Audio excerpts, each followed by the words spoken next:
Добрый день, мои хорошие! Мы с вами продолжаем беседовать.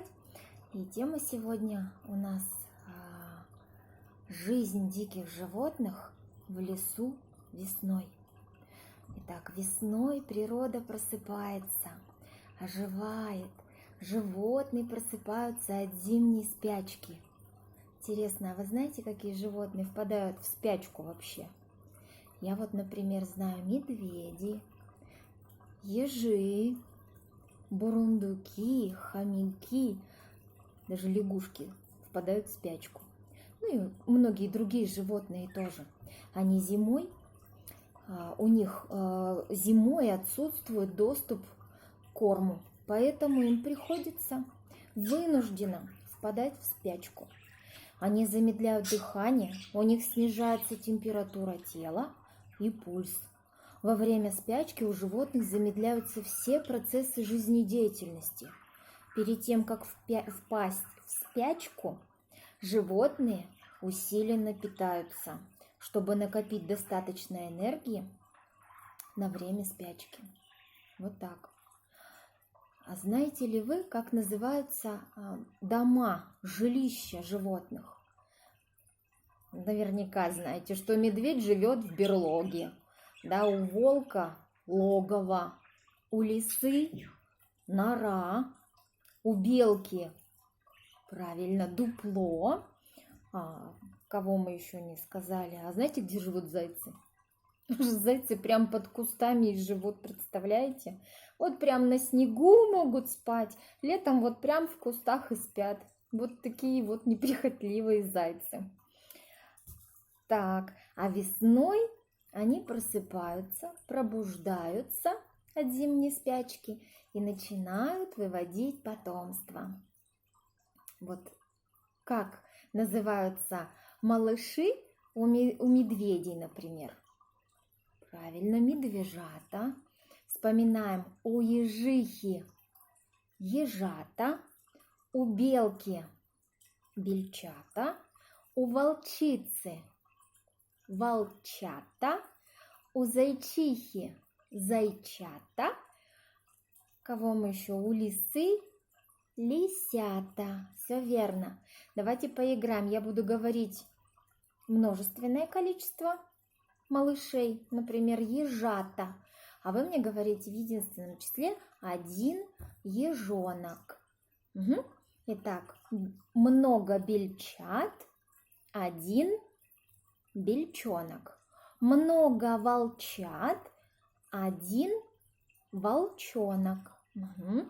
Много зайчат, один зайчонок. Много лисят и один лисенок. Умнички! Давайте я вам еще позагадываю загадки. Это ваше любимое занятие — отгадывать загадки. Итак, по характеру не смел, по полянам скачет ловко, любит сочную морковку. Верно, заяц. Вторая загадка. У меня роскошный хвост, а характер мой непрост. Я коварна и хитра, глубоко моя нора. Лисица, верно? Ребята, у меня к вам задание. Тут же сразу же возникло. Запоминайте, в каком порядке я вам... Ну или не в каком порядке, ладно. Какие отгадки вы отгадали? Вы мне, пожалуйста, нарисуйте этих животных, кого вы отгадали. Итак, мы отгадали уже зайца и лису. Слушаем дальше внимательно загадку. Я оранжевый зверек, шубка теплая, как грелка, хвостик мягкий, как пушок. Я старательная белка. Угу. Итак, третий зверек у нас белка. Следующая загадка. Серый я, живу в лесу, знаю рыжую лису, песню грустную тяну, громко вою на луну. Конечно, волк, все верно. Итак, заяц, лисица, белка, волк. Ну, давайте я вам еще одну загадку. Лежала под елками подушечка с иголками. Лежала, да и побежала. Ну, конечно, это еж. Все верно. Итак, заяц, лисица, белка, волк, еж. Ну, давайте еще одну загадку. Из берлоги слышен храп, спит хозяин косолап. Всю округу замело, но ему во сне тепло. Кто у нас живет в берлоге? Медведь. Все верно. Запомнили, ребята, кого будете рисовать мне? Я жду ваших рисунков. Я для вас приготовила один рассказ. Вот смотрите, рассказы о животных Борис Житков написал. Рассказы для детей. Ну, они увлекательные для взрослых. Я с удовольствием сама прочитала. Рассказ длинный. Я сегодня его начну. Завтра мы с вами встретимся. Я продолжу его читать. Договорились? Договорились. Итак, называется «Про волка». Первая часть «Дикий зверь». У меня был приятель, охотник. И вот раз собрался он на охоту и спрашивает меня: «Чего тебе привезти?» Говори, привезу. Я подумал, ишь хвастает, придумаю похитрее чего-нибудь, и сказал: «Привези мне живого волка, вот что». Приятель задумался и сказал, глядя в пол: «Ладно». А я подумал: «То-то, как я тебе сказал, как отрезал, да? Не хвастай». Прошло 2 года, я и забыл про тот наш разговор. И вот раз прихожу домой, а мне в прихожей уж говорят: «Тебе там волка принесли». Какой-то человек приходил, тебя спрашивал. Он волка, говорит, просил, так вот передайте, а сам к двери. Я шапки не снимая кричу: «Где он? Где волк?» «У тебя в комнате заперт». Я был молодой, и мне стыдно казалось спрашивать, как он там сидит, связанный или просто на веревке. Подумаю, что трушу, а сам думаю, может быть, он ходит по комнате, как хочет, на свободе. А трусить я стыдился. Набрал воздуху в грудь и вбежал в свою комнату. Я думал, сразу он на меня набросится, а потом уж как-нибудь.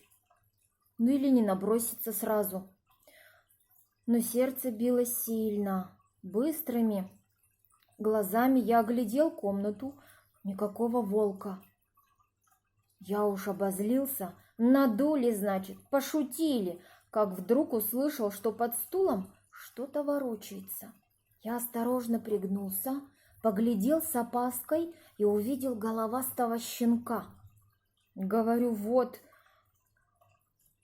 Увидел щенка, но сразу же было видно, что это не собачий щенок.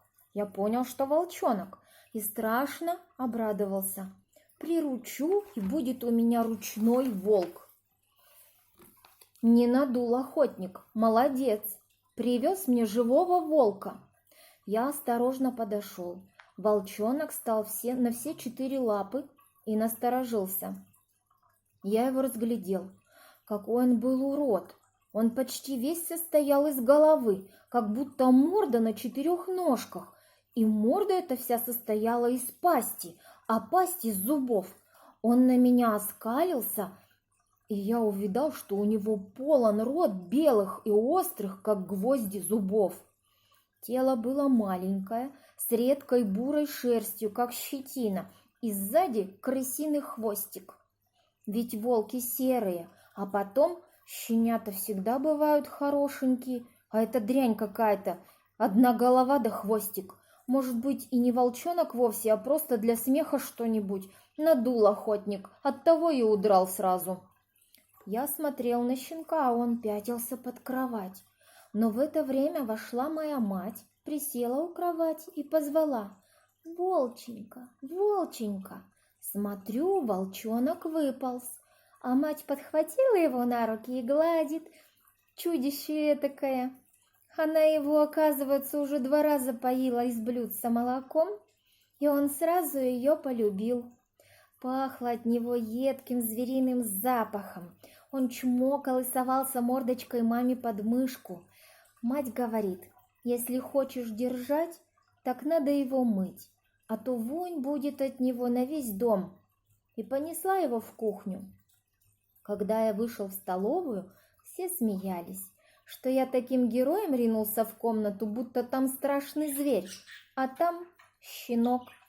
В кухне мать мыла волчонка зеленым мылом, теплой водой, а он смирно стоял в корыте и лизал ей руки. Вот на этом я сегодня заканчиваю нашу беседу. Завтра обязательно мы с вами увидимся. Продолжим рассказ про диких животных, а точнее про Красную книгу. И я вам прочитаю дальше про волка, что с ним было дальше. До свидания, до завтра.